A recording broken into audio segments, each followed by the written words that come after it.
আমি একজন পাকিস্তানি জাদুকর ছিলাম।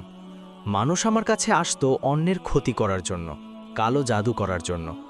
আমি তখন জিনদের পাঠাতাম, কারো সংসারের শান্তি নষ্ট করতে, কারো শরীরে অসুস্থতা ঢুকিয়ে দিতে, কারো মস্তিষ্ক ও মেজাজ অস্থির করে তুলতে।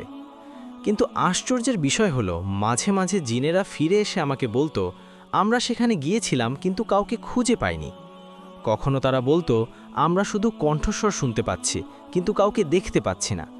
আমি তখন ভাবলাম হয়তো সাধারণ জিনদের ক্ষমতা কম।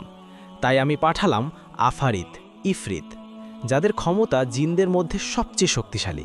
কিন্তু তারাও ফিরে এসে একই কথা বলল, আমরা আপনার দেওয়া ঠিকানায় গিয়েছিলাম কিন্তু মানুষটিকে খুঁজে পাইনি। তখন আমি বুঝতে পারলাম এই মানুষগুলোর চারপাশে একটি অদৃশ্য সুরক্ষা বলয় রয়েছে। আবার এমন মানুষও আছে যাদের কোনো সুরক্ষা নেই। তাদের উপর কালো জাদু করা, তাদের ক্ষতি করা আমার জন্য খুবই সহজ ছিল। কিন্তু যাদের কাছে আফারিত পর্যন্ত পৌঁছাতে পারে না, তারা নিয়মিত কোরআন তেলাওয়াত করে, নিয়মিত সালাত আদায় করে।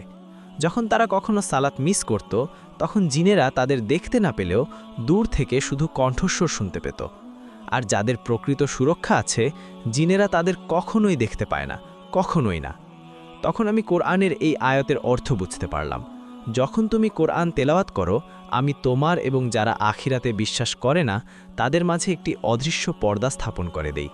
এই পর্দা মানুষের মন্দ থেকে যেমন রক্ষা করে, তেমনি দুষ্ট জিন ও শয়তান থেকেও সুরক্ষা দেয়।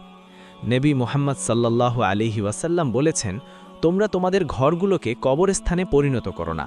আর যে ঘরে নিয়মিত সূরা বাকারা এবং আয়াতুল কুরসি পাঠ করা হয়, সেখান থেকে শয়তান ও দুষ্ট জিন ভয়ে পালিয়ে যায়।